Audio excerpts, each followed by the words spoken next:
Do you want to be a fighter? RMC. There's only one Tyson Fury. Fighters Club. I'd like to take this chance to apologize to absolutely nobody. Alexandre Herbinet. I am the greatest. Bonjour à toutes, bonjour à tous et bienvenue au 181e numéro du RMC Fighter Club, un Fighter Club qui remonte dans la cage pour vous présenter la nouvelle sensation du MMA belge, monsieur Patrick Abirora, qui nous fait le plaisir d'être avec nous. Avec moi pour en parler cette semaine, mon compère du Fighter Club Box MMA, il est toujours là, monsieur Jonathan Macardy, bonjour. Salut Alex. Salut, et puis c'est un partenaire de l'AEF qu'on a avec nous cette semaine, puisque vous avez combattu tous les deux le 1er juin à l'AEF 3. Monsieur Patrick Abirora, bonjour. Bonjour. Ça va ? Ça va bien la forme. On est ravis de t'accueillir pour parler de ta carrière et du futur.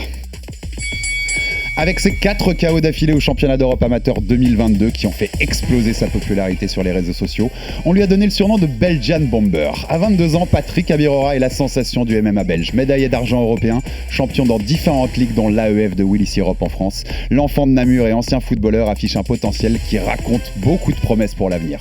Ses ambitions, son avenir, son style, son stage chez la légende Georges Saint-Pierre, Patrick Abirora est l'invité du RMC Fighter Club pour mieux découvrir un nom dont vous n'avez pas fini d'entendre parler. Première ceinture mise en jeu, mesdames et messieurs, du Evolve League.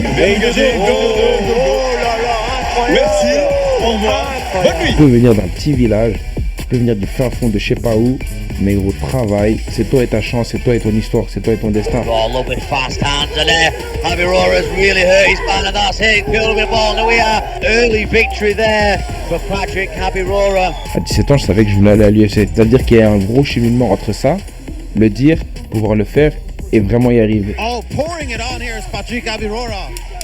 Lightning quick strikes. Gill goes down. Gill is down. No, that is it. Oh my goodness. Patrick Abirora does it again. Finishes every single opponent. J'aimerais bien rentrer dans l'histoire, être le premier Belge à faire quelque chose de vraiment gros dans les MMA. Merci à Max Sabola pour cette prod, ça t'a rappelé des souvenirs, Patrick. Ça fait plaisir. Voilà, quelques petits extraits de KO et de phrases de toi. Ça m'a hypé là. Exactement. J'ai envie de combattre carrément là. Et je le disais dans l'intro, c'est les commentateurs de l'IMAF qui t'avaient appelé le Belgian Bomber. Ouais. Joe, c'est juste la classe d'avoir ce surnom-là. On rappelle, hein, le Brand Bomber, c'était Joe Louis, légende de la boxe. Le Bronze Bomber, c'est Deontay Wilder, les grands noms de la boxe actuelle. Ouais, c'est la classe. C'est un peu la classe d'avoir ce surnom-là. Ouais, c'est clairement surprenant et c'est une grosse surprise. Lorsque je l'ai découvert, parce qu'on le découvre après les combats avec l'IMAF, vu que nous on combat sur le jour même et qu'on rentre, j'entends The Belgian Bomber et les gens ils deviennent fous. Et même moi je me dis, c'est trop classe. Et mon coach il me dit, tu sais pas c'est qui s'appelait comme ça? Et il me sort des boxeurs et je vais voir, je dis, wow, la dinguerie. Je dis, wesh, ils m'ont donné vraiment un nom de tueur. Ça veut dire, là, j'étais obligé de tuer. Tu vois ce que je veux dire? Là, t'es obligé de tuer, là. Ton nom te met sous pression. Ouais, c'est on va ça. pas se mentir. Je le disais, nouvelle sensation du MMA belge, un médaillé d'argent au dernier championnat d'Europe. On va en parler avec cette série de 4 KO qui était impressionnante. Des ceintures dans plusieurs ligues. AEF, on le citait. On peut citer aussi le Level Fights League, Evolve Combat League. Enfin voilà, tu fais vraiment sensation sur le circuit amateur. Moi, je voulais qu'on commence. Joe, tu comprendras pourquoi, parce que Patrick, on enregistre cette émission, il vient de sortir de l'avion. Ouais, c'est ça. D'un voyage depuis Montréal, où il était pendant 2 semaines depuis votre AEF 3 du 1er juin à Rennes, il était au Tristar. Donc au Tristar, on rappelle, mais on sait que les gens qui suivent le fighter connaissent bien, c'est le gym de Georges Saint-Pierre, la légende absolue de l'UFC. Patrick, raconte-nous comment ça s'est fait et quels conseils a pu te donner Georges pendant ces 2 semaines ensemble. C'est quand même dingue d'avoir une légende comme ça pour t'accompagner. C'était incroyable. En fait, ça s'est fait très simplement. J'ai gagné la ceinture du tournoi Levels Fight League en Hollande. Et lors de ce tournoi, il y avait un cash prize et également un camp d'entraînement au Tristar tout fait payer. Et moi, quand tu me dis ça, gros, faut pas me laisser dans un tournoi comme ça, tu vois. Depuis, je me suis dit, je vais gagner là. Je vais être tout frais payé à Montréal, tu vois. Et là, je suis arrivé à Montréal avec la team des gens qui avaient gagné. Sauf que directement, on nous a mis directement dans le feu. Ça veut dire que le lendemain, c'était premier jour sparring petit gars MMA. Moi, j'arrive, premier sparring Arnold Allen. Je me dis, waouh, la galère. Très bien classé en featherweight. Ouais, c'est ça. Je me dis, le mec, il vient d'affronter Max Holloway. Vas-y, sa seule défaite, c'est Max Holloway. C'est une dinguerie. Il avait ragdoll, il avait dézingué Dan Hooker. Je me suis dit, pouah, la galère. Puis après, t'arrives. Le coach, il voit que ça va et tout, tchic-tchac. Il me dit, tu sais quoi, va dans la cage. Dans la cage, je vois qui? Il me dit, tu vas avec lui. Je vois Olivier Aubin-Mercier. Le mec, il est champion PFL. Il est à l'UFC. Je dis, flemme. Après, il me dit quoi? Alex Martinez dans le tournoi PFL, demi-finaliste. Flemme encore plus, tu vois. Et donc là, ça y est, il me dit, tu sais quoi, vas-y, tu vas tourner que avec eux. Moi, j'arrive, je me dis, tu sais quoi, vas-y, j'y vais, je mets ma garde. Olivier, direct, il m'envoie une bastos. Hein. Une droite, bam. Le jab, Ouais, il m'a jab mis... coup de fusil. Ah, il m'a mis un jab coup de fusil. J'ai eu mal au nez. J'ai dit, wesh. J'ai dit, gros, je viens d'atterrir. Tu vois, laisse-moi m'habituer à la jet lag. Non, même pas, tu vois. Pas de pitié. Ça veut dire, ouais, ça rentré directement dans le dur. Donc, moi, je me suis directement mis en condition de combat. Et à partir de ce moment-là, ben, même moi, j'ai trouvé mes repères. Il m'a fallu un petit round pour trouver mes repères. Et après, à partir de là, c'était vraiment des guerres, tu vois. C'était vraiment des guerres. Et là, le coach Firas, il m'a dit, tu sais quoi, attends, refais un peu un round avec lui. Donc, on reparle de, je t'interromps, désolé, Ouais. Firas Zahabi, le Ouais. coach de Ouais, Georges le head Saint-Pierre. coach. Ouais, donc le head coach de Georges Saint-Pierre, etc. Il m'a dit, écoute, refais un round avec lui. Puis il m'a dit, ok, refais un round avec lui. Puis il m'a dit, tu sais quoi, venez un peu, je vais vous mettre là, tout seul dans la cage. Et tout le monde regarde. Et il me dit, vas-y, faites. Et moi, je fais, mais je me dis, let's go, tu vois, là, faut que j'envoie. Et à partir de là, Firas, il va chez mon coach. Il dit, ouais, il a quel âge, le petit, là? Il dit, ouais, il a 22 ans. Il me dit, ouais, j'ai amateur et tout. Il me dit, ouais, il a combien de combats? Il dit, ouais, il en a 27, 28. Il me dit, ouais, il est comme moi. J'ai dit, ouais, c'est le numéro 1 d'Europe et tout. Il dit, ouais, ce petit-là, il est chaud. Il dit, franchement, là, t'as un truc avec ce petit. Il dit, ce petit, il doit revenir. Et moi, il me le dit pas, tu vois, mon coach au début, mais il me dirait, il me le dit à la fin du voyage, tu vois. Mais il me dit, ouais, il est venu me parler. Enfin, à chaque fois, il venait, il dit, putain, ce petit-là, faut vraiment l'emmener à l'UFC, tu vois, des trucs comme ça. Et j'étais là, wow, la dinguerie. Et tu me racontais derrière, donc juste derrière, ses premiers sparring, Ouais, Georges Saint-Pierre arrive. dans la Georges Saint-Pierre arrive dans la salle. Parce qu'en fait, si tu veux, tu t'entraînes le matin avec les pros. Puis après, tu as le cours du grappling avec les pros aussi, du grappling, tu vois. Et là, il se Et donc, passe Georges quoi Saint-Pierre, lui, il fait que le grappling. Il fait plus trop le pied-point et tout. Ouais. Normal, je comprends. Et il vient au grappling. Et surtout, il check tout le monde. Et donc, moi, je suis là, t'as vu, moi, je veux pas trop faire le mec Le fanboy. Le fanboy, tu vois. Donc, moi, je me dis, vas-y, je le regarde, mais je le regarde pas trop. Je commence à tourner avec les mecs du grappling. Putain, un des mecs qui me casse la tête. Tu sais, ils sont là, ils sont assis, ils te regardent. Il dit, viens. Tu sais, ils veulent pas lutter et tout. Tu vois, eux, Ah, là-bas, c'est vraiment. Ça me rappelle quelqu'un. Ouais, tu vois, les mecs. C'est pour ça que moi, j'ai arrêté le BJJ. Ça m'a saoulé, moi, la vérité. On va en reparler, Ouais. Joe. Et Tu vois. Patrick, t'as pu tourner là-bas, je crois, avec Pierre-Olivier Leclerc. Mais la vérité, tu m'avais envoyé même et tout, mais le truc, c'est que moi, je l'ai pas vu. Honnêtement, Ok. je l'ai pas vu parce que quand j'ai fait le grappling, il n'était pas là. Et je crois que c'est lui qui donne le cours au soir. Ouais, Tu c'est vois. un tueur. C'est un Lui, tueur à lui, gage. lui, je crois que c'est lui qui donne le cours du soir de grappling, tu vois. Mm. Et j'ai tourné avec un mec aussi, un autre qui était un pro de la guillotine, là, qui s'entraînait aussi, même à New York et tout. Enfin, il y avait beaucoup de gars de New York qui s'entraînaient chez Renzo et qui venaient aussi là-bas. Ouais, bah des ouais, ouais. tueurs, vraiment des tueurs. Et tu sais que moi, là, j'ai fait que de la défense. Hein. Il n'y avait même pas d'attaque. Et je pouvais rien faire. Ah, tu On t'a cassé la jambe ou pas? Non, franchement, justement, Firas, il leur a dit, les gars, il leur a dit tranquille, tu vois. Mais Pas ils trop. sont chauds sur les clés de jambes Ouais, aussi là-bas. ils sont chauds sur les clés de jambes, mais Firas leur a parlé en mode de, t'as vu, moi je suis là pour un camp, tchic-tchac et tout, c'est pas mon Ouais. but de truc. Donc moi, ils étaient vraiment en mode, ils attaquaient à fond. Et moi, j'étais à fond défense. Et le truc, c'est que j'étais content de ne pas me faire soumettre vraiment beaucoup, tu vois. Et donc ça, c'était cool. Parce que je me suis dit, en MMA, je vais pas être dans de positions aussi merdiques. Parce que tu sais, il y a Non, les bien sûr. frappes, je vais plus être au-dessus, Bien tu sûr. vois. Mais là, je me mettais vraiment en danger. Et là, Bah, t'as- il faut dire, tu vois, par exemple, on parlait de Pierre-Olivier Leclerc. Ouais. Bon, il n'a pas réussi à se qualifier pour la DCC, mais il a fait les qualifs Amérique, Ok. côté Californie, etc. C'est Ouais. tu sais, c'est les qualifs les plus durs. Ouais. Et quand je te dis que c'est un tueur à gage, tu vois, c'est qu'il fait partie de l'équipe pro qui s'entraîne à la B-Team avec Craig Jones et Ouais, non, c'est ça, compagnie. c'est des tueurs. Et il me disait, tu vois, le niveau à la Tristar. Alors que c'est une salle de MMA, hein, mais c'est qu'il y a en jiu-jitsu pur, il y a des mecs. Mais c'est rempli, Si hein. t'arrives à survivre, t'es bon. Mais T'es ils sont bon, Patrick. 50, hein, ils sont 50-60 au cours de grappling science. En fait, tous les tatamis sont pris. Ouais, c'est des... Ils sont vraiment énormément. Et il y a beaucoup de filles, genre des gens de partout. Et puis 50-60 avec du gros niveau. Avec du gros niveau, C'est ça. tu vois, c'est vraiment le cours pro. Ça veut dire que même le cours Ouais. du soir, il y a plus de débutants. Et là, t'as Georges, il arrive, il me dit, ouais, viens, on tourne. Moi, Allez. moi, je me dis, vas-y, let's go. Tu vois. Moi, je me dis, franchement, la tête d'homme. Comme, en fait, tu sais, la naïveté d'un jeune, tu vois. Je me dis, franchement, la vérité, il y a moyen. Je peux lui mettre un takedown ou un truc comme ça, tu vois. Je me suis dit, j'ai été naïf. Frère, il m'a sprolé d'une manière déjà. Hein. Il m'a contré mon attaque direct. Il m'a pris ma jambe, j'ai fait un vol plané. J'ai dit, ok, c'est bon. Tu sais Il y a des que- niveaux dans le jeu. J'ai dit, ok, c'est bon. Et j'ai passé 5 minutes sur le dos à défendre. Et Georges, en plus, tu vois, maintenant qu'il a arrêté le MMA, il Ouais. fait quasiment plus que du Mais il grappling. est Et devenu tu sais, trop souvent, fort. il va à Austin, il s'entraîne avec John Danner, avec Mhm. Gordon Ryan. Et c'est John Danner qui disait que même à son âge, il a plus de 40 ans, il fait des progrès de malade, quoi. Bon, mais il a dit, moi, enfin, on parlait beaucoup, il m'a dit, j'ai jamais évolué autant au sol qu'après ma carrière. Aujourd'hui, ouais. Il me dit, si j'avais ce niveau-là maintenant à l'UFC, ce serait encore. Il y a des défaites que j'aurais pas, tu vois. Ah, t'as presque bien sûr. Tu nous donnes presque envie de revoir JSP à l'UFC aujourd'hui. Et c'était vraiment Et incroyable. donc derrière, tu me donneras de côté, mais vous avez eu, voilà, il y a eu une grosse discussion Ouais, ensemble. c'est ça. Il t'a donné plein de conseils. Raconte C'est ça. ça. Il va continuer de te suivre dans ta C'est ça, carrière. en fait, C'est ouf. le truc, c'est quoi? C'est qu'après, on tourne et tout. Et donc, moi, il voit que je suis un combattant, tu sais, moi, je suis un peu. Allez, à mort la fin, tu vois, je veux pas lâcher l'affaire. Même si je suis dans une position de je donne ma vie pour sortir. Donc, j'explose et tout. À un moment, je sors et tout, tchic-tchac à la fin. Et il vient, il me dit, écoute, franchement, lui aussi, il va parler à mon coach. Il dit, ouais, c'est qui, nanana, avec Firas et tout. Et de là, il me dit, écoute, viens. Il met au milieu de tatami, il me dit, regarde, ça, tu dois faire ça, ça, tu fais ça, ça, nanana. Regarde, Magnifique. il y a 3 concepts en MMA, en grappling, il y a 3 concepts à connaître. Tac, tac, tac. Il me dit les distances, tac, comment tu dois te positionner. Et là, ça dure pendant 1 heure. 1 heure. Et les gens, tu sais, ils me regardent dans la salle. Moi, je calcule pas parce que je suis en train d'écouter. Et mon coach, après, il me dit, ouais, t'es au courant de ce qui s'est passé là? J'ai dit, quoi? Il me dit, t'es au courant là du mec qui vient de te parler? Je dis, ouais, Georges Saint-Pierre. Il me dit, et ça a duré combien de temps? Je dis, ouais, 1 heure comme ça. Il me dit, t'étais avec qui? Je dis, tout seul, on était 2. Il dit, donc tu te rends compte de ce qui s'est passé? Moi, je dis, non, gros. Et en fait, il me dit, gros, t'as Georges Saint-Pierre, il t'a donné 1 heure de son temps en limite coaching privé, tu vois. Et après, il me Ça dit, vaut cher, ça, tu ouais, sais. et ça vaut vraiment cher. Et puis le pire, c'est qu'après, il me dit, tu sais quoi? Genre, t'es vraiment beau et tout. Il me dit, ouais, viens, on se texte et tout, on reste en contact. Donc il va suivre ta carrière. Ouais, Il t'a invité à revenir? Et il m'a invité à revenir à la salle et tout. Et puis il commence à m'envoyer des messages. Il me dit, regarde, à Montréal, tu dois faire ça, nanani, nanana. Et moi, je dis, wesh, c'est une dinguerie le mec, comment il est sympa, tu vois. Joe, c'est beau, non? Bah, c'est magnifique. En plus, Georges, moi, quand il était venu en France, j'avais pu l'interviewer pendant plus d'une heure. Ouais. C'est un mec qui est généreux avec Ouais, son temps. de ouf. Qui est généreux, qui adore la France, qui adore les Français. Alors il m'expliquait pourquoi il adore la France, pour une raison très rigolote. C'est pas juste qu'il parle la même langue, mais c'est qu'il adore le rap français. Ouais, de ouf, de ouf. Il t'en je a te parlé jure. ou pas? Mais je te jure, il m'a dit, ouais, t'as pas des rappeurs français à me faire écouter. Je dis, comment ça? Voilà, ouais. Et il me dit, ouais, kiffe frère. ça, ouais. Il me dit, en ce moment, j'écoute Niska. Je bug. J'ai dit, quoi?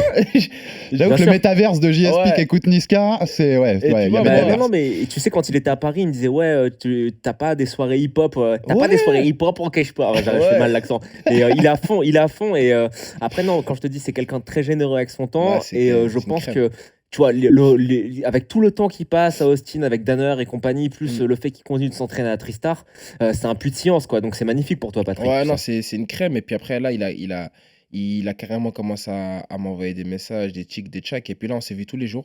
Et donc là, tous les jours, on était ensemble, on parlait, tchic-tchac. Et même Firas aussi, il a commencé vraiment à me prendre sous son aile. Et Firas, je crois, l'avant-dernier jour, il m'a dit, écoute, tu reviens, Tristar, moi, je vais t'entraîner. Tu t'occupes pas de rien, quoi. Tu Donc viens, tu vas y revenir régulièrement. je vais y revenir, bien sûr. Avec mon Faut coach. que t'ailles à Austin avec Georges. Ouais, mais alors, c'est ça après, le truc, c'est que là, on va faire la prochaine fois qu'on va revenir minimum pour 3 semaines à un mois. Et là, on va aller à New York, direct s'entraîner là-bas aussi chez Non, Red c'est Dome. plus à New York, C'est plus à New York. Austin, Texas. Ils vont à Austin, Ah, au c'est Texas. Austin, Texas. Bah, on Et ira à Austin, Texas. Georges, il fait souvent des camps. Alors, même s'il a aucun combat à préparer, il est souvent à Austin avec Danaher, Gordon Ryan. Bah, c'est là etc. on comptait aller là-bas. Et bah, faut Et, que t'ailles, hein, parce que tu vas prendre un niveau de fou. Ouais, de ouf. T'as rencontré un génie qui est Georges Saint-Pierre, son entraîneur mythique qui est Firas. Ouais. Et après, à Austin, pour moi, c'est le plus grand entraîneur, tout sport confondu, c'est John Danner, quoi. Ok. Si tu vas tu vas faire des progrès de fou là-bas. Ah ouais, Ouais, non, mais c'est clairement- ils vont nous ramener un monstre. Ils vont nous Ouais, ramener non, un c'est Patrick clairement 2.0 là. c'est ce qu'on va faire. Et même- C'est quoi le meilleur conseil qu'il t'ait donné, genre comme ça, si t'en as un qui vient, que t'as retenu? Il m'a dit, t'as très peu d'athlètes qui sont explosifs comme il m'a compté dedans, donc comme nous. Donc lui, parce que lui, c'est un athlète explosif et moi aussi, c'est ma faculté. Il m'a dit, sauf que ça doit être ton joker. Il m'a dit, ça peut pas être il ta m'a- carte principale. Il m'a dit, ça peut pas être ta carte principale. Il m'a dit, dans l'UFC, il y a des moments, en fait, tu dois être comme ça avec les mecs à détail près en technique. Et à ce moment-là, tu utiliseras ton explosivité. L'utilise pas avant. Et il m'a dit, c'est là que tu vas prendre les mecs de cours. Parce que là où techniquement vous serez égaux, toi, ton explosivité fera la différence. C'est dans les détails aussi. Et là, j'ai compris ce truc-là. J'ai dit, OK. Et là-bas, même en termes de sol, de lutte, etc., vers la fin, c'était rien à voir. J'étais là, je faisais franchement, même mon niveau, j'ai hâte de montrer le prochain combat parce que ça va être. Quand il retourne, tu nous tiens au courant. Je vais tellement vendre à mon chef qu'il faut qu'on aille à Montréal. Ouais, qu'il non, mette mais parce Patrick que. chez JSP. Non, mais la vérité, franchement, en plus, on a fait des trucs de fou. Et puis là, j'ai un petit truc qui va sortir. Donc, vous inquiétez pas, il y a déjà un petit teasing. Mais ouais, franchement, on était beaucoup avec lui. Il m'a envoyé toutes les adresses de Montréal. En fait, il m'a envoyé un message, un pavé avec du lundi au dimanche, quoi faire, à quelle heure, où à Montréal. Et donc, ouais, franchement, c'était lourd et on va bien sûr y retourner. Et l'accueil était vraiment incroyable au Tristar. Même les mecs, ils sont là pas pour te blesser, quoi, tu vois. Et puis reparler de JSP, ça permettra de réentendre peut-être l'imitation de l'accent québécois par Joe, et c'est quand même toujours un plaisir. Ouais. On prévient déjà pour tous ceux qui suivent aussi notre Fighter Club, on a aussi fait un passage sur la chaîne Twitch de RMC Sport avec Patrick, que vous pourrez retrouver, où on revient un peu plus aussi sur ton parcours global. Voilà. Mais sur ce parcours-là, je voulais quand même que tu nous expliques, parce que tu es un ancien footballeur du côté de Namur, de Bien bon sûr. niveau. Ouais. Est-ce que tu peux nous raconter rapidement ça et nous dire comment tu viens au sport de combat, et d'ailleurs même pas au sport de combat, au MMA direct, puisque tu commences en MMA direct, Ouais, avec cette bah, nouvelle génération. Je vais pas commencer avec la phrase fétiche, hein. Ouais, je me suis fait les ligaments croisés parce que ça, la flemme, tu vois. Tout le monde dit ce truc-là. Non, clairement, moi, en fait, j'étais donc en Division 2, donc c'est comme la Ligue 2 ici en France. Chez les jeunes, hein, pas Ouais, en- chez les jeunes, ouais. chez les jeunes. Donc j'étais en jeune, j'avais 13 ans, pour voilà, situer un peu le truc. Et donc on jouait beaucoup contre des équipes de D1, etc. Donc des équipes de Ligue 1 en amical, etc. Et donc on faisait beaucoup de tests, des tests pour aller en centre. Et ce qui s'est passé, c'est que sur les 11, il y en a 7 qui ont fait des tests et qui ont réussi, qui ont été concluants, dont moi. Sauf que le problème, c'est que mes parents n'avaient pas le temps de faire des allers-retours de plus d'1 heure en voiture et aller en centre de formation, alors que moi, j'étais un enfant hyper actif et qu'à l'école, tu me laisses 2 jours tout seul sans surveillance, c'est mort. Ma mère, elle a dit, c'est mort, il va pas aller en centre de formation, tu vois. C'est impossible. Sauf que re-rentrer dans l'équipe avec 4 joueurs sur les 11 titulaires de base, bah, on est redescendu. Et moi, j'étais trop compétiteur. Ça veut dire que ça m'a dégoûté du sport. Je voulais pas redescendre de niveau. Donc j'ai stop le arrêté. foot. Ouais. J'ai arrêté vraiment. J'ai rien fait pendant 2 ans. Je traînais avec mes potes dehors, etc. On faisait rien de bon. Et puis un jour, un ami m'a invité dans une porte ouverte. Tu sais, il y avait beaucoup ces trucs dans les clubs d'arts martiaux. Invite un ami pour une journée porte ouverte pour le faire tester. Ouais, et ça se tout. fait toujours aussi aujourd'hui. Ouais, ça d'ailleurs. se fait toujours. Et je trouve que ça, c'est vraiment stylé. Il n'y a pas ça vraiment dans les autres sports, je trouve. Et c'est un peu dommage. Et ça m'a permis de découvrir le MMA. Et moi, là-bas, j'ai vraiment commencé ça en mode je kiffe les mangas, je kiffe me péta, je vais apprendre des nouveaux trucs. Tu vois ce que je veux dire? Et je vais mixer les deux. Tu vois ce que je veux dire? Tu sais, on joue à Tekken, tu joues à Tekken, eh ben vas-y, je vais apprendre les coups de pied retournés comme dans Tekken et tout, tu vois. Je voyais plus ça comme un enfant, tu sais, j'avais 15-16 ans, donc à l'aise. Et j'ai commencé vraiment le MMA vraiment par hasard. Ça te plaît tout de suite? Pas plus que ça, en fait. C'est genre, je kiffe le sport, mais jamais je me suis dit j'allais faire carrière. Jamais je me suis dit j'ai commencé le MMA pour faire carrière en MMA. Non, j'ai commencé le MMA par hasard. Et puis vraiment, l'élément déclencheur, je pense, c'est le stage avec Tarek Safedine. Donc le seul Belge qui a été dans le top 10 UFC, qui a fait champion du monde Striker Force. Mais à l'époque, c'était l'époque des Daniel Cormier. Donc c'était quelque chose. On connaît bien le strike. Ouais, tu vois, donc yes. voilà, c'est vraiment gros. Et à partir de ce moment-là, il me dit ouais. Il me dit, ouais, ça fait combien de temps tu fais? Moi, je dis, ouais, ça fait 3 mois. Il me dit, t'as quel âge? Je dis, ouais, j'ai 15 ans et demi. Il me dit, ouais, franchement, c'est pas mal. Tu devrais te concentrer un peu plus. Il y a peut-être un petit truc à faire. Et moi, je me dis, quand le mec il me dit ça, je me dis, c'est carré. Je me dis, let's go. Je vais faire du MMA de ma vie. En fait, là, je me suis dit, je vais aller à l'UFC. Alors, je savais même pas encore si c'était l'UFC. Je regardais même pas trop les combats, tu vois. Mais je me suis dit, c'est tout, je vais faire que du MMA. Et puis, à partir de ce moment-là, j'ai commencé à chercher des gyms parce que nous, à Namur, c'était un peu la galère. On n'avait pas vraiment de bons gyms. J'ai jamais vu une cage dans une salle d'entraînement avant d'arriver à Bruxelles, sur la capitale, tu vois. On s'entraînait des fois dehors. Donc, à partir d'un moment, je suis arrivé sur Bruxelles, il y avait une team qui s'appelait les Red Kings. Et eux, ils avaient des gens qui étaient au Cage Warrior. Et le Cage Warrior, à cette époque-là, c'était l'époque où Conor venait juste de partir. C'était vraiment the truc en Europe. C'était numéro 1. Ça veut dire que je me suis dit, je suis allé dans cette team. J'ai rencontré mon coach actuel. Et de là, après, je suis resté avec cette team et mon coach pendant 2 ans. Tu peux le citer, c'est Tarek aussi. Tarek Ben Saïdan, c'est l'aide coach de l'équipe nationale de MMA amateur belge. Et en même temps, mon head coach. Et avec lui, je l'ai suivi. Et là, je suis avec lui depuis vraiment mon début à Bruxelles jusqu'à maintenant. Et cette voilà. construction de carrière amateur Voilà. tu vas mener. On va parler aussi du passage bientôt chez les pros. Exactement. Joe, quand est-ce que tu as découvert Patrick? C'est avec les KO au championnat d'Europe 2022? Oui. Et puis, j'avais vu passer en regardant les résultats. Et évidemment, après à l'AEF, je pense qu'en France, le fait que grâce à Willy Sirop et le fait d'avoir fait combattre Patrick en main event, etc., ça lui a apporté pas mal de hype, quoi. Et puis en plus, comme on diffusait sur RMC Sport grâce à Bibi, je pense que c'est cool, tu vois. C'était cool. Ouais, non, c'est clair. L'AEF, ça m'a mis. En fait, l'AEF, ça m'a mis beaucoup en lumière en France. Et là où beaucoup de Français se demandaient est-ce que la hype est réelle, est-ce que c'est vraiment. Parce qu'en vrai, les Français m'avaient jamais vu combattre. Donc, vous avez vu des highlights? Ouais, c'est ça, les gens voient des highlights, mais c'est loin. Tu sais, ils combattent en Italie, c'est loin, donc les gens ne savent pas vraiment.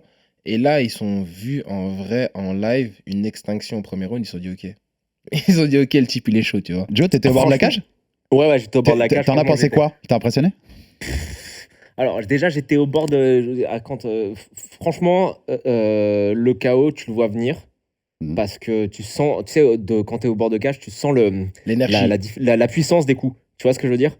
Et il y a juste avant qu'à un moment, Patrick prend un coup dans les parties. Tu te rappelles, Patrick? Ouais, bien sûr, bien sûr. Et Ça, en je fait, m'a pas loupé. je pense qu'il y a il y a une séquence juste avant que je prenne le coup où il y a un coup, t'envoies un coup qu'il esquive, mais je me dis si l'autre il prend celui-là, il est mort.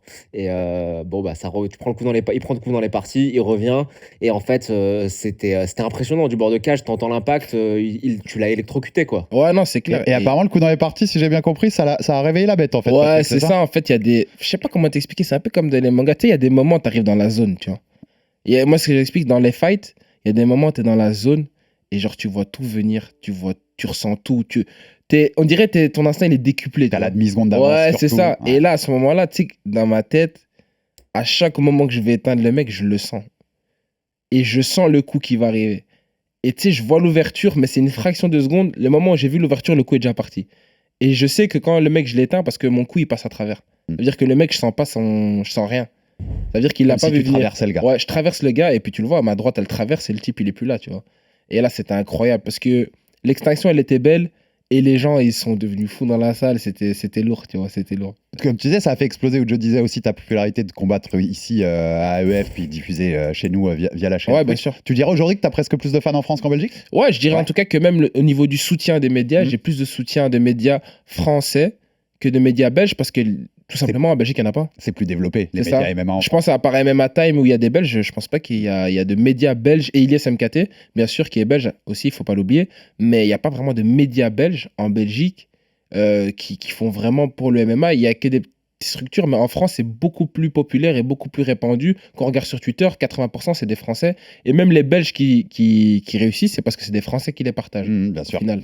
Mais par contre, alors qu'en France, à part Cyril Gann, personne n'a pu atteindre ce niveau de popularité, tu as Ouais. fait le JT Ouais. national belge. Ouais, c'est ça, c'est ça. En fait, en Belgique, vu que c'est plus petit, et par contre, c'est très dur, hein, le JT généraliste, c'est un milieu très, très dur. Hein. Par exemple, moi, je me rappelle quand on l'a fait, c'était un move incroyable. Je suis le premier athlète de MMA à être passé au JT national, quoi. Le JT national de 19h30, ça veut dire que c'est vraiment quelque chose de très, très gros, et c'est un gros pas pour la Belgique aussi en termes de sport de combat.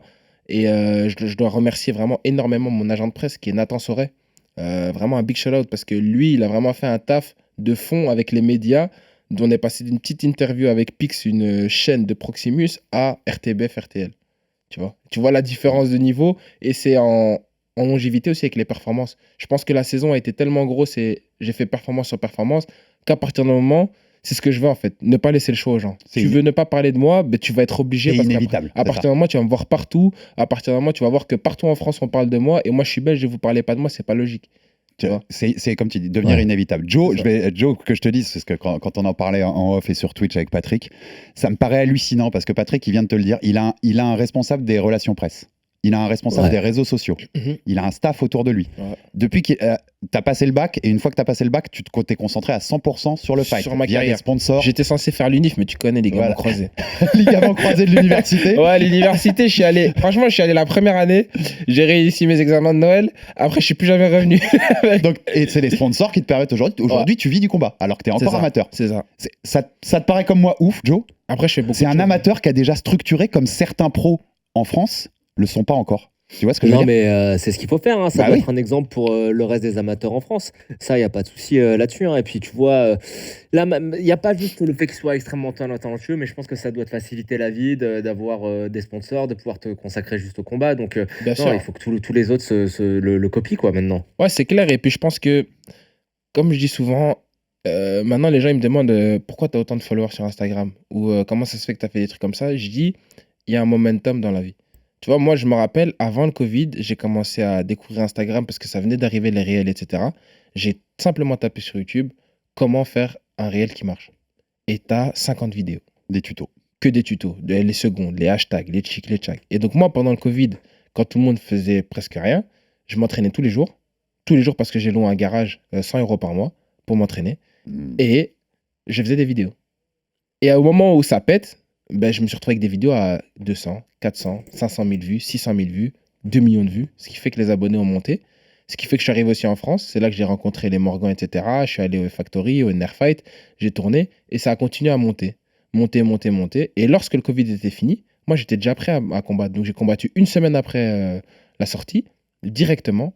Et puis après, j'ai continué à faire des performances. Et je pense que c'est le momentum mais fait que maintenant, je suis arrivé à un stade où, en termes de hype et en termes de performance, ben, ça se collide. colle. Et donc, vu que ça se colle, ben, les gens se disent OK, il est légitime. Et donc, OK, on rentre dedans. Et c'est ça qui est beau, c'est que ta popularité qui explose dans cette Europe, c'est pour les perfs. Ouais, c'est c'est pas ça. parce que t'as fait une Bien dinguerie sûr. au micro ou que t'as. C'est ça que je voulais en fait. C'est ça que je voulais les moi. perfs. En fait, avec ma génération, je trouve que maintenant, il y en a trop qui veulent faire des dingueries. Tu vois, tu sais, aller, tu veux te battre dehors, je sais pas, faire un combat de rue et puis mettre sur une vidéo, faire un buzz parce que t'as mis un KO dans la rue. Ouais, mais pour moi, c'est pas légitime. Genre, je veux dire, en termes de combattant, ça veut pas dire que t'es un bon combattant.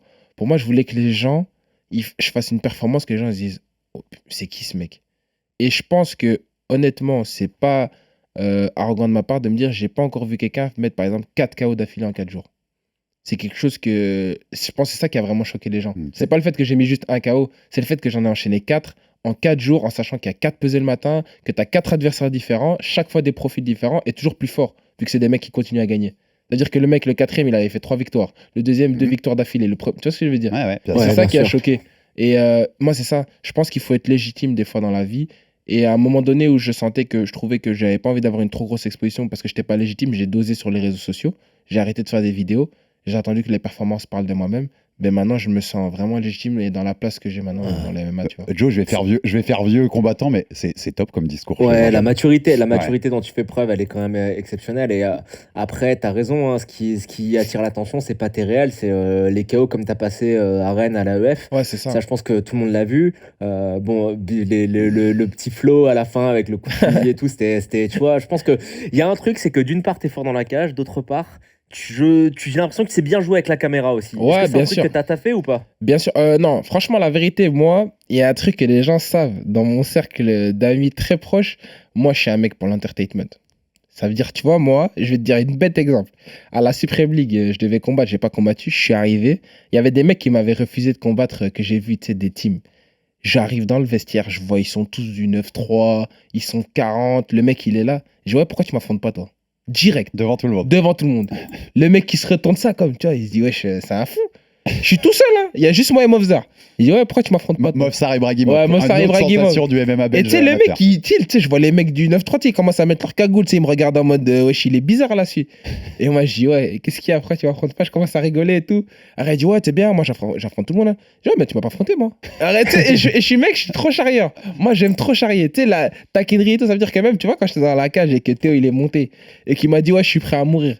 Je lui mettais prêt à dormir alors, tu vois. Direct, moi, je suis trop taquin. C'est-à-dire, moi, j'aime trop ça. Tu crées un personnage. C'est ça. Performance plus ce qu'il y a à côté, c'est quand même C'est ça. fabuleux. T'en parlais là, Théo Boudin, donc qui est monté dans la cage, Ouais. aussi un des gros talents amateurs français. Vous allez le retrouver sans doute à l'AEF 4 Ouais, pour bien cette sûr. ceinture des welter de l'AEF. Mhm. Joe, c'est fou parce que c'est un combat amateur Ouais.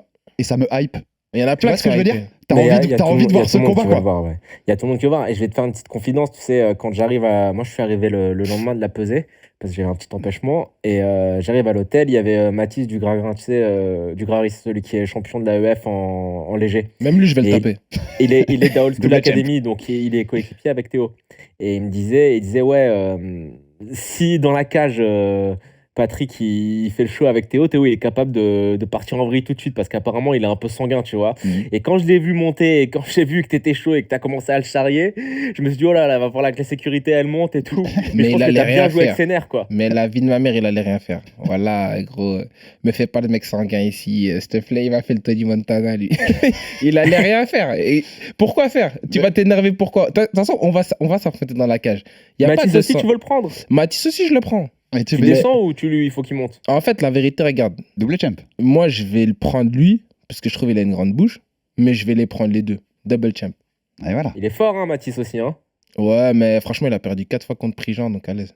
Non, mais c'est fort parce qu'ils arrivent, tu vois, je te dis, et bravo Willy aussi, parce que c'est aussi le travail de Willy, Sirop, mais ouais, ils arrivent à nous faire des rivalités à AEF pour lesquelles on est hypé presque plus que pour des rivalités dans c'est des marrant, orgas c'est pro, marrant, hein, quoi. c'est Donc, marrant, c'est bon enfant, ouais, c'est bon très- enfant. Très bien joué là-dessus. Pour rester sur l'AEF, Ouais. Patrick, Ouais. quand tu compares un peu avec les autres organisations amateurs où tu as Mhm. combattu, tu situes où l'AEF en termes de professionnalisme? Loin devant. Loin Loin devant. devant. À l'AEF, en amateur, je dirais hors IMAF, parce que l'IMAF, c'est encore un autre. Tu sais, c'était sous Ouais, l'UFC, c'est très- c'est l'UFC. très carré, Donc, ouais. hors IMAF, d'un mec privé, c'est vraiment le truc le plus gros que j'ai vu. Ouais. C'est vraiment le truc le plus gros que j'ai vu. Et même, tu sais, on a été par exemple à Montréal, ils ont rien en amateur eux, là-bas. Ouais, je sais, ouais. Ça veut dire qu'ils ont rien. Ça veut dire que même aux États-Unis, c'est pas développé. Ça veut dire que là, maintenant, je pense que mondialement, l'AEF, les gens vont pas s'en rendre compte maintenant. Mais je vous le dis, en amateur, mondialement, je crois que l'AEF, ça va être le top 1. Ah, mais on se rend pas compte. Même on se rend pas compte, mais l'investissement, l'accueil, le chic, surtout quand Et la qualité de ce qui est mis en place. la qualité de ce qui est mis en place et la qualité des oppositions. Je pense que le combat là du 14 octobre, qu'on le veuille ou non, moi je suis très bon enfant, mais les gens veulent voir ce combat parce qu'il y a un Mais bien sûr. niveau. Il y a un gros niveau. Ça va des être deux une belle côtés. carte, hein, le 14. Ça va être une belle carte et il va y avoir un gros niveau des deux côtés. Donc accrochez-vous bien parce que quand je vais l'éteindre, faudra pas être choqué. Et tu sais, ça rappelle vois. les combats de ces Joe qu'on a eu à l'époque des 100% fight quand t'avais du Parnas contre Ouais, Police c'est ça, ou les choses comme exactement. ça et que plusieurs Exactement. années après on se dit oh la dinguerie que c'était Ouais, qui c'est ça, s'affrontent, parce en que fait, les ces gens, mecs-là. ils t'attendent au tournant, mais je vais pas tourner. Tu vois ce que je veux dire? Deux autres petits thèmes qu'on voulait revenir juste sur ces 4 KO aux Europes quand même, le premier en 9 secondes, puis 4 en 4 jours à la suite. Et tu rappelais au championnat IMAF, Joe, c'est une pesée tous les jours. Tous les jours. Il faut faire la pesée tous les jours, donc c'est une dinguerie hein, quand vous savez ce que c'est que de faire du cutting. Patrick me rappelait, il finissait son combat, il mangeait un peu d'épinards et du poisson, ça, et puis on repartait en cutting tout de suite. Tu mangeais rien, c'était une dinguerie. C'est juste irréel. Il y a ces 4 KO, et ce qui est fou, mais raconte-moi ça, c'est qu'en fait, t'avais jamais mis de KO de ta vie avant ces KO? Avant ça, j'avais jamais mis de KO en combat. Qu'est-ce qui fait? Qu'est-ce qui t'a réveillé? La défaite face à Alvida Souyev. C'est un combat qui est sur YouTube et qui a pas mal de vues en plus, notamment. Même dans les commentaires, les gens disent ouais, Patrick a gagné, et d'autres ils disent non, il a pas gagné. Tu vois, c'est très compliqué. C'était un 5 rounds, 5x3 pour ma première ceinture internationale. Combat très serré. La décision peut être, allez, on va dire, elle peut aller des deux côtés. Donc voilà, tu vois le genre de combat, je vais pas m'attarder dessus. J'ai eu très du mal à accepter cette défaite parce que je trouvais ça injuste au début. Et puis voilà, maintenant c'est de l'amateur, j'ai compris que je suis passé au-dessus. Mais ce combat m'a fait grandir et a révélé quelque chose. J'ai été affronter le mec en Belgique, c'était un Tchétchène qui était à 9 combats, 8 KO. C'était genre le boogeyman, tu vois. Le mec personne ne va affronter. Et tu peux demander à tous les gens qui sont Hollande, Belgique et tout ça, qui connaissent Alvida Souyev, c'est un bordel, tu vois. Le mec, c'était the type. Et même mes amis proches me disaient, gros, je crois pas que tu vas gagner. Ils me disaient, gros, franchement, fais pas le combat. Et donc ça finit décision. Et moi, je me suis dit, mais vous êtes des fous. Je me suis dit, vous êtes des fous, vous n'avez pas confiance en moi. Et donc là, tac, le combat, il commence. Premier round, je suis une serpillière. Deuxième round, je reviens. Troisième round, il me refait serpillière. Quatrième, cinquième, je lui fais la guerre, je prends le quatrième, cinquième. Et en plus, cinquième, je lui mets un knockdown. Et en fait, je vois ça, et je vois, on me met perdant. Et toute la salle commence à crier. Tout le monde met en commentaire, c'est n'importe quoi. Tu sais, polémique un peu. Je dis, moi, revanche et tout. C'est tout. Je me dis, ouais, ce combat purée. Et en fait, après, je réalise, je dis, mais j'ai fait une performance de dingue et j'ai eu confiance en moi dans ce combat de savoir que j'étais là pour quelque chose, tu vois. J'ai ma place dans les MMA. Et après ce combat-là, je dis la vie de ma mère, n'importe qui, je vais tous les fumer. Ouais, j'ai affronté ce mec-là. La vérité, il n'y a personne qui va me faire... Ça allume un feu. Ouais, je me suis dit, il n'y a personne qui va me faire peur après. Et sur ces championnats d'Europe, tu perds en finale, médaille d'argent. Ouais. Et il faut que tu nous racontes. Non, en fait, je peux expliquer parce que c'est trop marrant. L'anecdote de la finale. Non, c'est trop marrant. La vérité, c'est trop marrant parce que sur le moment, c'est pas marrant parce que sur le moment, j'ai quand même perdu une finale championnat d'Europe. Mais il faut expliquer. Le mec, il arrive, gros combattant. Il est passé pro, je crois qu'il a gagné son premier combat pro, là, déjà, en plus, au Pays de Galles. Le mec, il arrive, il veut que m'amener au sol. Il veut pas rester debout, j'ai compris, normal, tu vois. Moi, je me dis, j'ai mis 4 KO, faut que je termine par un KO, tu vois. Donc ça veut dire, on va rester debout. Bien sûr. Ça veut dire, moi, j'enchaîne 6 pros. À un moment, il y a une photo qui est magnifique où il me take down, donc il va il a dans les jambes et je suis en train de sprawler et mes genoux ne touchent plus le sol. Genre, mes pieds et mes genoux ne touchent pas le sol, je suis parallèle au sol. T'imagines l'exclusivité que je mettais pour pas aller. Tu sais, j'étais au-dessus de lui, quoi. Je volais en Superman. Et le mec, il veut pas lâcher l'affaire. Deuxième round, je reviens, je lui mets un crochet droite. Je vois que, tu sais, je l'effleure la mâchoire et je sens qu'il tremble, tu vois. Et je dis, ah mon gars, là, t'es pas loin de... Tu vois. Là, vu que je commence à te toucher, ça va être dur pour toi dans les rounds qui vont venir, là. Le mec, il voit le momentum et il me met un takedown en dessous des genoux. Ça veut dire que là, j'arrive pas à sprawler, il m'amène au sol. Et là, au sol, en fait, je suis dans la demi-garde, je défends les hanches et tout. Et il fait quoi? Il met une pression avec l'épaule. Et donc, Joe, toi, tu connais, tu vois. Tu sais, la pression juste pour passer la garde. Ouais. Que d'un côté... L'épaule dans la tête. Ouais, voilà. Sur la gorge, là. Moi, je me dis tous, il n'y a pas de galère. À la salle, même des mecs de 100 kilos, ils me font ça, c'est pas grave. Ils veulent passer ma garde. Moi, je continue à défendre. C'est pas je dors. Et en fait, il s'est endormi. C'est pas je dors. Mais tu sais, je dors en 2 secondes. C'est même pas en mode- c'est un Ézéchiel. Mais non, même pas. En fait, si tu veux, il avait juste l'épaule que d'un côté de la gorge. Ah. Mais je me suis endormi sur une pression Et attends, que à la salle, tu sais que je suis rentré des Europes. J'ai demandé à Boris, un mec qui a 8-0 dans ma team en amateur, poids lourd, 7 KO, une machine de guerre. Je lui ai dit, mets-moi la pression, s'il te plaît, pour voir. Je sens rien. mais là, tu t'es endormi. Et là, je me suis endormi en finale de Ce qui championnat d'Europe. est énorme, c'est à quoi tu pensais dans ton sommeil? Mais moi, dans mon sommeil, je pensais que je défendais. C'est-à-dire que moi, je suis en train de défendre et tout, tu vois. Et là, d'un coup, j'entends ah, qui ça crie, tu vois. Et moi, en fait, je suis conscient, enfin, je suis semi-conscient. Et là, mon coach, j'entends dans mon oreille, ouais, Patrick, t'as perdu, t'as dormi. Je dis quoi? J'ai jamais de la Toi, vie. dans ton rêve, t'étais en train de Mais défendre. moi, j'étais en train de défendre. Et le mec, il est au-dessus de la cage en train de crier et tout. Et on me dit, j'ai dormi. Mais tu sais que sur la vidéo, on voit que j'ai les yeux J'adore. ouverts et tout. Et je dis, mais c'est un film. Et là, en plus, tu sais, moi, je sors de la cage. Déjà, là, moi, je suis un hyper mauvais perdant. Je prends tout ce qu'il y a dans le vestiaire, je le dézingue. Tu vois, c'est. Et là, t'as le mec, il y a un mec qui arrive, il dit, ouais, test antidopage. Je dis, quoi? Je dis, gros, toi, laisse-moi tranquille. Et le mec, il dit, non, c'est mort, tu dois le faire maintenant. Parce que tout le monde pensait que j'étais dopé à cause des KO. Donc moi j'arrive et tu sais le mec, en plus c'est la première fois, premier test antidopage, trop bizarre. Tu sais tu dois aller aux toilettes et le mec il est à côté de toi, il te regarde comme ça, tu vois. J'étais trop gêné, tu vois, moi je savais pas qu'il devait vraiment rentrer avec toi. Et donc ouais, c'était une expérience de dingue. Et ça, c'était pas ton rêve, hein, c'est vraiment arrivé. Ouais, ce non, contrôle. c'était vraiment arrivé. Et donc voilà, l'histoire après maintenant elle est belle parce que en fait, je pense que même moi je suis très croyant et je pense que tu sais quand tu fais plein de trucs bien, des fois, même Mohamed Ali il a dit à un moment donné, Dieu m'a donné cette maladie pour que je me rappelle que je suis humain, tu vois. Et je pense que même moi, genre, si j'avais gagné avec 5 KO et que j'étais champion d'Europe avec 5 KO et que j'avais fait un, j'aurais peut-être pris la grosse tête, peut-être cru que j'étais invincible. Et là, ça m'a permis de réaliser que, ouais, garde les pieds sur terre, retourne à la salle et travaille. Et après, j'ai endormi un mec, justement, après mon combat d'après. Donc je me suis dit, c'est peut-être un mal pour un bien et ça m'a peut-être permis de garder les pieds sur terre et de rester humble dans une certaine manière. C'était la guillotine debout le combat d'après? Ouais, c'était la Parce que guillotine debout. Donc le combat d'après, il nous a quand même tapé, c'est à Evolve, Ouais, pour c'est vraiment ça. prendre la Ouais, ceinture c'est ça. d'Evolve. Il tape Joe une guillotine debout, ce qui est tout Ouais. bien puisque son idole c'est Patrick. John Jones. Voilà. Ah, la Ouais, même, magnifique. la même. Tu vois, Et le pire, c'est que c'était un Espagnol qui avait 28 combats et qui était à je sais pas combien, une vingtaine de victoires. Donc les gens, j'ai pas pris un mec qui était, tu vois, il était à 22-5 ou un truc comme ça. J'ai pas pris un mec qui est nulle part.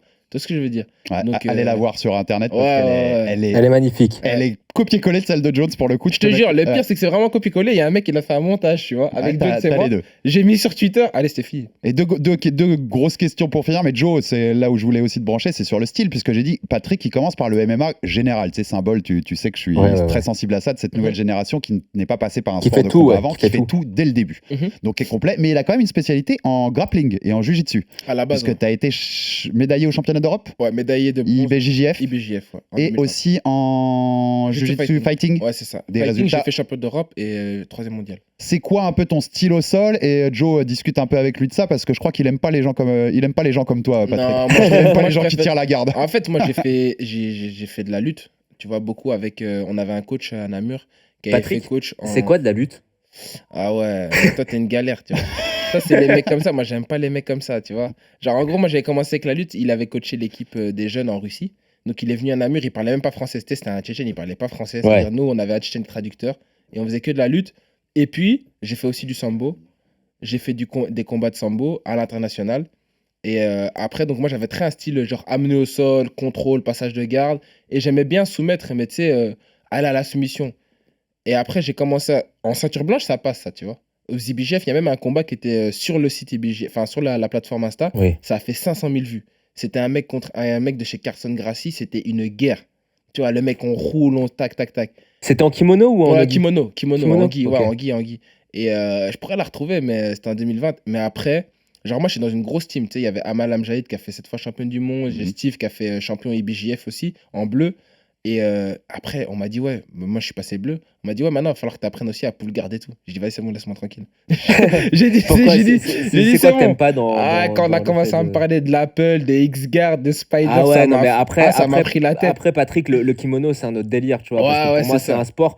Tu sais, on parle de kimono et sans kimono, c'est deux sports qui sont Ouais, c'est deux totalement sports différents. totalement différents. Mais Différents. après, moi, je te rejoins sur un point, c'est que de tirer la garde en MMA, ça sert pas Ouais, à ça grand sert chose au pas à final, grand-chose. tu vois. Mais je pense qu'il faut avoir le minimum, à savoir Défendre. être au moins capable de défendre, mais Ouais. surtout de se relever. Ouais, c'est c'est d'aller ça. chercher un underhook ou C'est d'aller ça, chercher c'est une ça. octopus pour C'est arriver à se relever. Mais bon, y a les mecs qui sont très forts sur leur dos là, tu vois, Charles Oliveira a gagné la semaine dernière, mais ça reste des exceptions. Ouais, c'est ça. Je et pense puis- que quand tu fais je sais pas ce que t'en penses, mais quand tu fais du jiu-jitsu pour le MMA, c'est pression, passer la garde ou être capable d'aller chercher le dos et ça doit s'arrêter là, non? Ouais, c'est mieux ça. Et puis, je pense qu'il y a un concept, comme il m'expliquait, c'est mieux en MMA d'être au-dessus.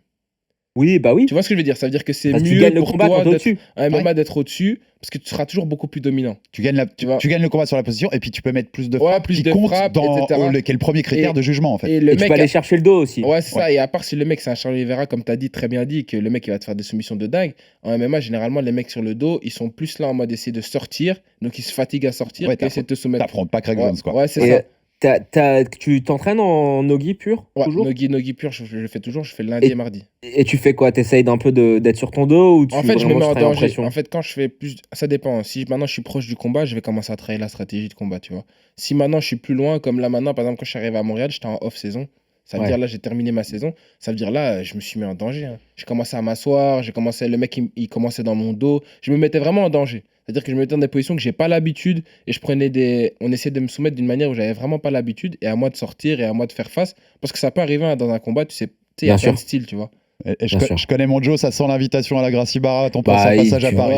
tu viens quand tu veux, hein. Ouais, Ouais, ça, non, c'est- mais moi, bien sûr, franchement, la vérité, là, je suis venu exprès ici pour RMC, mais à Paris, je compte revenir et passer un petit 10 jours et m'entraîner, tourner un peu dans les salles comme j'ai fait l'année passée et vraiment me la foutre avec tout le monde. Ouais, bah, On pourra rouler dans tous les sens, s'asseoir, Ouais. ne pas Mais lutter, mets-toi debout, faire s'il te juste des plaît, berimbo. Mais, je vais dire debout. Mais comment j'ai debout, un quoi seul takedown. Ouais. Un seul takedown. Je fais le ciseau. Ouais, oh putain, non, les galères, les mecs comme ça.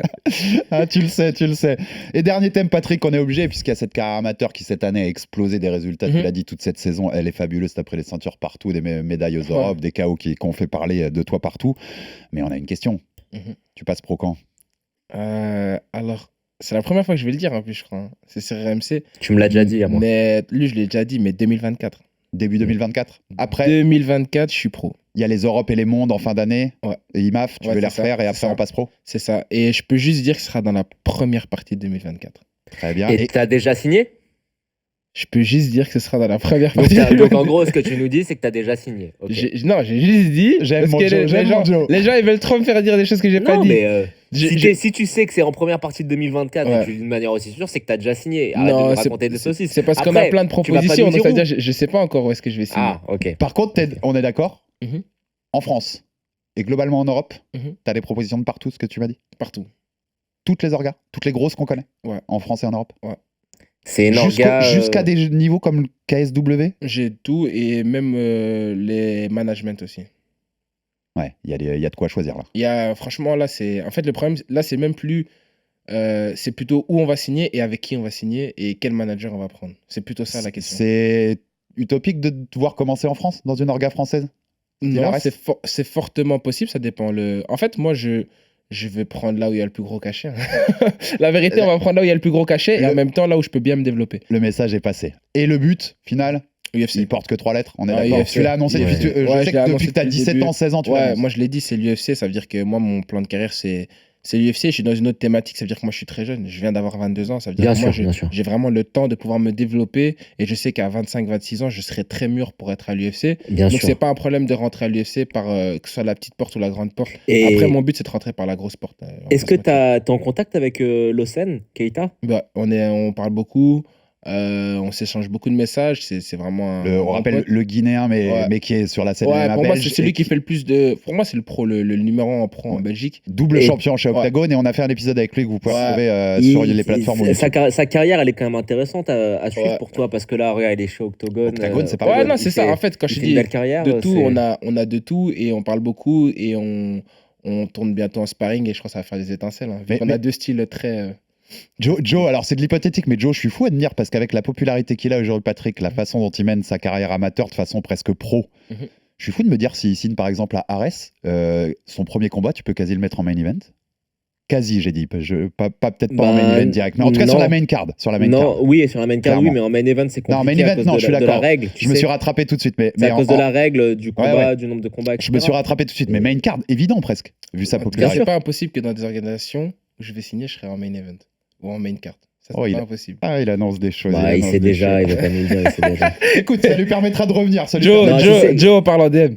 Ouais, et puis en toute manière, si tu me dis pas, moi en octobre, là, quand on se croise, là, au moment où tu seras en train de couper le poids avant la pesée, j'irai te soutirer les informations. il va quand tu bien seras me soutirer. déshydraté. Non, mais t'inquiète, de toute façon, là, Et franchement, il nous je crois- balancera je tout à vais l'antenne. je vais t'inquiète. couper le point en secret parce que là, je crois que la prochaine fois, il y a des gens qui vont venir me surveiller, donc je vais couper en secret. En tout cas, voilà. Merci beaucoup, Patrick, d'avoir Ouais. été avec nous pour ce Fighter Club. C'était un plaisir. Hein. Joe, t'as une dernière question pour lui? Non, bah écoute, juste un prono pour AEF 4 contre Théo. Comment ça se termine, qui gagne, etc. Qui gagne? Ah, tu devrais voir ta tête. Toi qui es pas en studio, tu Non, devrais voir il ta a tête. dit qui gagne, il est sérieux Et là? je suis obligé de te poser la Non. question. Ok, je pense que Théo va gagner. C'était qui? Non. Clairement, je pense que ce sera une extinction au 2e ou 3e round. Tu le termines comment sur un KO. pied ou point? KO? Ouais, KO. Moi, je suis plus les points, la vérité. Il a ouvert la boîte depuis qu'il a Non, ouvert ça aux non, ans. Puis la c'est vérité, une drop pour la lui, le vérité, KO. ouais, ça va être un KO. Je pense au 2e ou 3e. Mais attendez-vous à une bonne guerre. En tout Et cas, t'as un message à lui faire passer à Théo? Non, franchement, je m'en fous de lui. on aura on aura le temps d'en le parler, Joe, puisqu'on peut espérer que ce soit sur RMC Sport via Twitch. Ouais, notamment. c'est ça, non, franchement. mais alors par contre, c'est grâce à qui que c'est sur AMC Sport? Ah, ouais, non, mais c'est faut grâce à mettre- qui que t'es une star, Gros, Patrick. il gros va big up. Non, gros Non, il big peut pas up. nous Non, mais le faire, c'est grâce à Joe les KO même. en Ouais, fait. mais- C'est Joe qui m'a tout. C'est Joe qui t'a Exactement. tout appris. En tout cas, rendez-vous en octobre, normalement, à EF4 contre Théo Ouais. Boudin. C'est ouf, mais c'est un combat amateur qu'on attend presque, même pas, Évidemment. presque plus que des combats pro. Ouais, c'est clair. cette Et année. Donc restez rendez-vous à connectés. tous, restez connectés, suivez Patrick sur les réseaux parce qu'il Ouais. mérite de la force le plus possible. Merci Joe d'avoir été avec nous, merci Salut, Patrick, Alex. c'était la première mais j'espère que ce sera pas la dernière. avec Non, nous, ce ça sera ira pas la dernière et très, merci, très vite. merci à vous RMC et ouais comme il a dit suivez-moi sur les réseaux Mugiwara Z5 sur bien Instagram raison. et 5K Labastos sur Twitter. Vous savez déjà que des KO, que des finishes et que du beau. T'as bien raison de faire ta pub et nous abonnez-vous sur toutes les plateformes pour rater aucun épisode de notre podcast. Envoyez-nous de la force, commentaires, pouces bleus, tout ce que vous voulez, ça nous donne de la force et à très vite pour un nouveau numéro du RMC Fighter Ciao. Club. RMC Fighters Club.